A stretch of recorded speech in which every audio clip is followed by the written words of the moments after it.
ہمارے جاننے والوں میں ایک خاتون تھی کہ 30 سال سے، جب سے وہ انگلینڈ آئی تھی 30 سال سے روزانہ دیگر وظائف کے ساتھ ساتھ 1.25 لاکھ مرتبہ درود شریف پڑھنا اس کا معمول تھا۔ شیخ التفسیر حضرت اقدس حضرت مولانا احمد علی صاحب لاہوری نور اللہ مرقدہ وبرد مسجدہ، جو شیخ الاولیاء بھی کہلاتے تھے، ان سے انہوں نے بیعت کی تھی، لاہور کے تھے۔ اللہ عجیب تھے، عجیب حضرت کی کرامات، حضرت کے کشف، حضرت کے واقعات اگر کوئی آدمی سنانا شروع کرے، میں تو صرف الفاظ بولوں گا، اہل دل اہل محبت اگر سنانا شروع کرے آپ لوگ وجد میں آ جائیں۔ تو جب سے وہ بری تشریف لائی، 30 سال تھا ہوا ان کو، پھر اس کے بعد ان کا انتقال ہوا، تو روزانہ کی بنیاد پر 1.25 لاکھ مرتبہ دیگر وظائف کے ساتھ ساتھ درود شریف پڑھنا۔ آپ سوچیں گے ان کے وقت میں یہ آپ مولوی صاحب آپ صحیح ہوش میں بات کر رہے ہیں کہ نہیں، کہ اتنے سارے وظائف کے ساتھ ساتھ 1.25 لاکھ مرتبہ دن میں، تو ان کے دن 24 گھنٹے کا ہوتا تھا یا 48 گھنٹے کا؟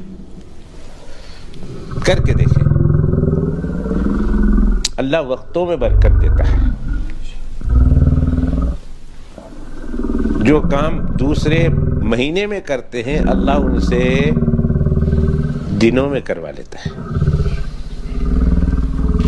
کرنا شروع تو کرے نا، پھر پہلے دن تو ظاہر ہے کہ اگر یہ کیفیت نہیں ہے تو پہلے دن تو وقت میں برکت نہیں ہوگی، لیکن جیسے جیسے آدمی بڑھتا رہتا ہے اللہ اس کے وقتوں میں برکت نکالتے ہیں۔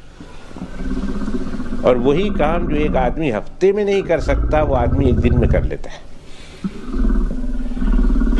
اب 1.25 لاکھ مرتبہ ادھر اتنے سارے احباب بیٹھے ہوئے ہیں، ہم اپنے اپنے گریبان میں منہ ڈال کے دیکھیں اور پوچھیں کہ بھائی تم نے 1.25 لاکھ مرتبہ درود شریف پڑھنے میں کتنے سال خرچ کیے ہیں؟ تو کوئی ایسے ہوں گے جن کے 5 سال میں بھی 1.25 لاکھ مرتبہ نہیں پڑھ سکے ہوں گے، وہ ڈیلی ایوریج نکال لیں تو یہ 1.25 لاکھ کا وظیفہ کب جا کے پورا ہوتا ہے؟ کہتے ہیں کہ ان کے انتقال سے جمعرات کی شام تھی، درود شریف پڑھ رہی تھی، تو رات جاتا گئے تک ان کا ایک بیٹا تھا، جاتا بتی بند کرتا تھا کہ اماں سو گئی ہوں گی۔ کہتے ہیں جب وہ کمرے میں گیا تو ماں لیٹی ہوئی ہے اور کمرے میں ایک عجیب و غریب خوشبو ہے۔ اس کے بیٹے کا بیان ہے کہ ایسی عجیب و غریب خوشبو نہ ہمارے گھر میں ایسی کوئی لایا ہے، نہ کسی نے لگائی ہے، نہیں ہماری یہ والدہ اس بوڑھی خاتون کے خوشبو لگانے کا کوئی دستور تھا۔ کمرہ عجیب و غریب خوشبو سے معطر تھا اور ماں مصلی پر بیٹھی ہوئی ہے اور اس طرح سر جھکا ہوا ہے۔ تو میں اماں کے پاس گیا اور میں نے کہا اماں آپ اتنی تکلیف کر رہے ہیں، اٹھیں اوپر جا کے بیڈ پر سو جائیں۔ جب میں نے اماں کو ہاتھ لگایا تو ماں دھڑم سے زمین پہ گر گئی، جا کے دیکھا تو ان کی روح اللہ کی رحمت میں پہنچ چکی تھی۔ درود شریف پڑھتے پڑھتے ہی دنیا سے رخصت ہوئی، اور وہ خوشبو ہائے، اردو کا شاعر کہتا ہے مرنے کی خوشی میں جیتا ہوں یہ بات سنی ہے جس دن سے۔ وہ کہتا ہے مرنے کی خوشی میں جیتا ہوں، مجھے تو خوشی ہے میں مرنے لگا ہوں، تو کہا مرنے کی خوشی میں جیتا ہوں یہ بات سنی ہے جس دن سے بالی پہ محمد آتے ہیں جب نزا کی حالت ہوتی ہے۔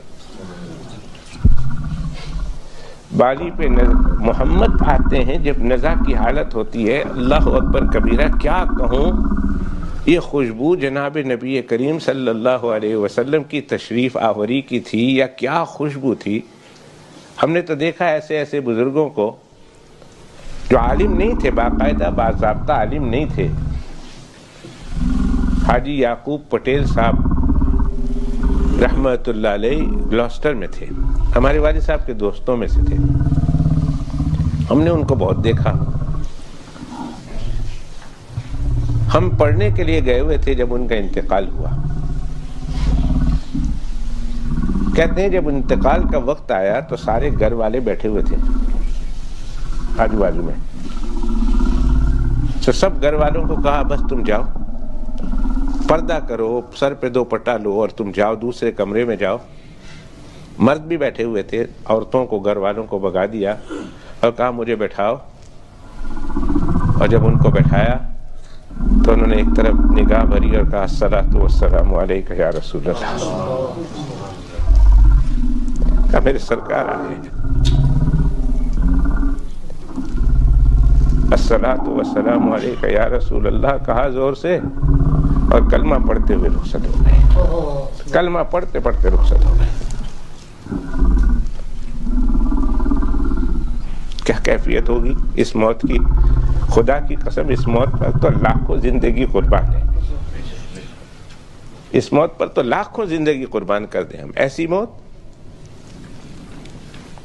مرنے کی خوشی میں جیتا ہوں یہ بات سنی ہے جس دن سے بالی پہ محمد آتے ہیں جب نزع کی حالت ہوتی ہے.